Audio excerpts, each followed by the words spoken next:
juga adalah ketika Presiden adil, tidak ikut cawe-cawe. Sekarang Presiden sudah menyatakan ikut cawe-cawe dan tidak netral. Ini menyalahi sumpah jabatan sebagai Presiden.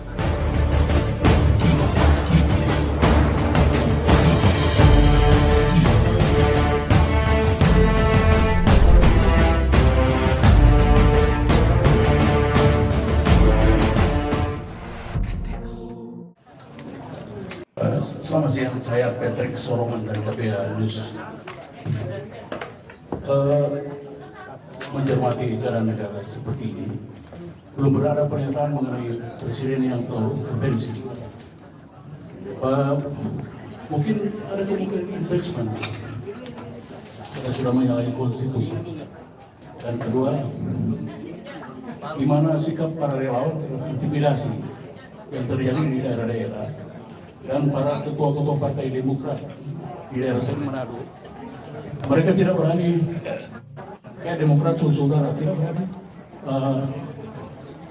berani mengibarkan pandi-pandi Anies Baswedan, khususnya Indonesia Timur dan Sulawesi Utara. Dua ya, terima kasih. Ya, kami relawan untuk insiden-insiden intimidasi maupun spanduk penolakan maupun perusakan baliho Anies Baswedan yang ada di daerah dan kami sering temui.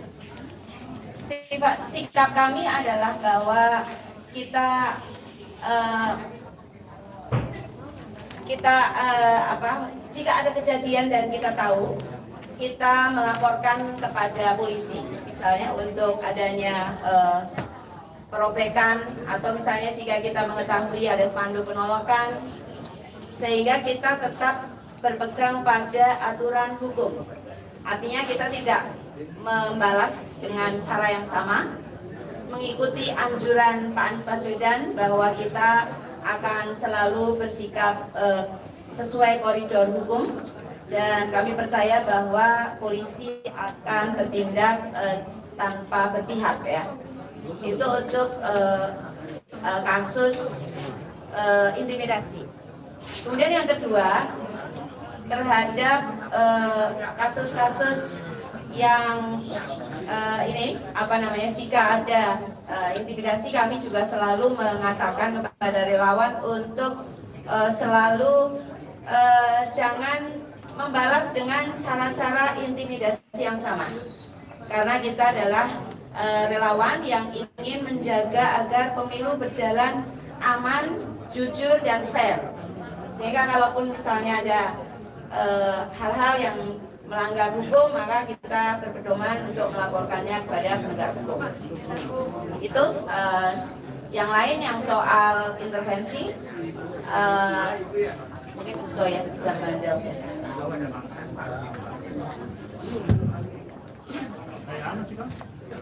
Ya, Bapak-bapak, ibu-ibu semua, para wartawan. Sejak Mas Anies dideklarasikan menjadi calon presiden oleh Nasdem, kemudian setelah itu didukung berikutnya oleh Demokrat dan PKB, kami melakukan safari sampai hari mungkin lebih dari 70 titik, mungkin lebih.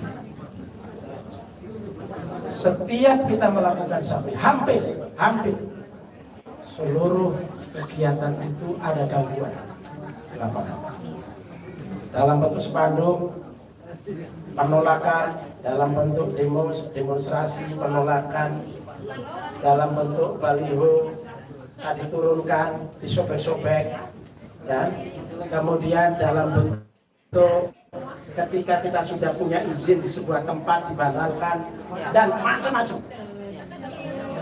Kita prihatin melihat fenomena kejadian aksi-aksi mereka itu, kita prihatin dan kami menyatakan secara terbuka mengutuk tindakan-tindakan seperti itu. Karena itu tindakan yang tidak beradab. Itu tindakan yang anti demokrasi, itu tindakan yang sewenang-wenang, itu tindakan yang merusak negara. Saudara, demokrasi kita sedang berada di posisi terendah. Kenapa? Karena salah satu yang kelihatan di lapangan ya adanya instrumen-instrumen.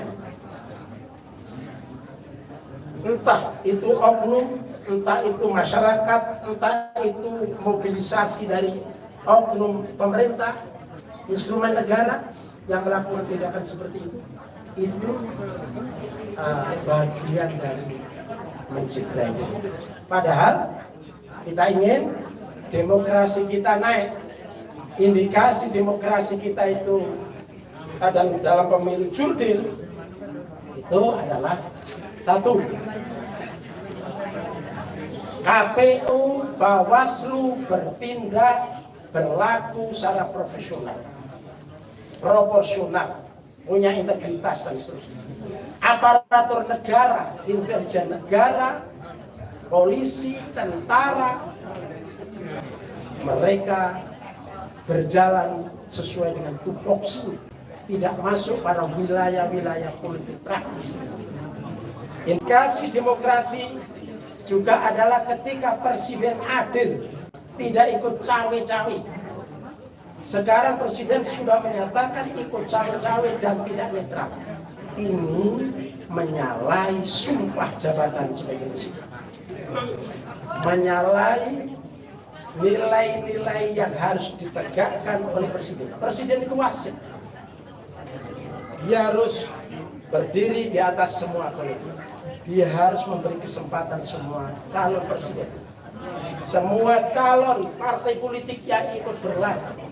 Tidak boleh berpihak, tidak boleh ikut cawe-cawe. Itu tindakan yang terkutuk, tindakan yang dolim, tindakan yang menyalahi prinsip demokrasi, sekaligus dia menyalahi sumpah jabatan. Bahkan akhir-akhir ini ada yang menyatakan itu menyalahi konstitusi. Demikian. Sudah, jangan banyak-banyak. Siap. Ini pertanyaan dari Demokrat. Ya, untuk dua pertanyaan untuk Dari Gus mana? Coy dari KBA-nya 9. Sejauh ini bagaimana hubungan soal di sini Gus Coy? Soal hubungan koalisi perubahan Gus Coy. Karena kemarin ada riak-riak soal cawapres antara Nasdem dan Demokrat. Kedua, bagaimana tanggapannya soal AHY akan bertemu dengan Puan, dan AHY sendiri sudah masuk ke radar dari cawapres Ganjar Pranowo. Itu untuk Gus Coy. Yang selanjutnya pertanyaan untuk relawan. Banyak kali pertanyaan. Enggak, ini untuk relawan terakhir. Ada INC dengan Faisal Akbar juga melakukan polling di Twitter dan YouTube, dan Anies selalu tertinggi, dan ternyata di survei nasional, yaitu survei lembaga resmi, tapi beliau selalu ditempatkan di nomor 3. Itu bagaimana tanggapannya? Demikian. Assalamualaikum. Oke, Nasdem, Demokrat, PKS hubungannya solid, mesra, tidak ada masalah apa-apa. Adapun Mas AHY diundang, Bu Mega diundang, siapa? Mbak Puan diundang, yang lain itu bagus, komunikasi itu bagus. Dan kita bersyukur ya Mas Yudi ya, selama ini di sana itu kan seolah-olah Bu Mega sama Pak SBY kan selama ini gitu kan? Terus sekarang Mas AHY diundang, kita bersyukur alhamdulillah, berarti mereka ngajak rekonsiliasi bagus. Betul Mas Yudi? Kalau nanti Demokrat diajak untuk bergabung dengan mereka, apa? Saya yakin, seyakin-yakinnya keimanan, ketakwaan Mas AHY dan seluruh Demokrat itu tidak goyah. Mentang-mentang Ditawari apapun tidak goyah, akan tetap mendukung Mas AHY. Jadi jangan ragu. Betul, Mas Yudi? Hah? Jadi yang jawab sampai apa saya? Bisa dibantu sama-sama. Coba sampai jawab. Menambahkan saja ya, apa yang dijawab oleh Pak Gus Coy, benar adanya bahwa selama berbulan-bulan tim Mas AHY, Mas Anies itu tim kecil itu sangat solid. Kami betul-betul terwakili dalam seluruh musyawarah tim bagaimana Mas Anies. Jadi sekali lagi tidak ada hal-hal yang perlu dikhawatirkan. Kalau tidak salah beberapa hari lalu kemarin memang ada keinginan dari partai-partai, salah satu Golkar dan PKB sudah menanti, dan yang terakhir adalah Ibu Puan kepingin ketemu. Ya sebagai dialog nasional, dialog kebangsaan, ya barangkali tidak ada masalah. Tapi dalam rangka mendukung Mas Anies ini, tim ini sangat solid. Sekali lagi sangat solid. Ya, kalau untuk relawan, tadi pertanyaannya adalah bagaimana dengan polling ya. Ya, memang polling kita melihat ada yang menempatkan Pak Anies di posisi pertama, ada yang di posisi kedua, posisi ketiga. Kami relawan melihat itu sebagai referensi yang baik. Kami melihat bahwa situasi saat ini elektabilitas dan popularitas ketiga kandidat yang sudah muncul ini masih belum pasti, masih banyak yang menjawab tidak tahu atau tidak menjawab. Itu artinya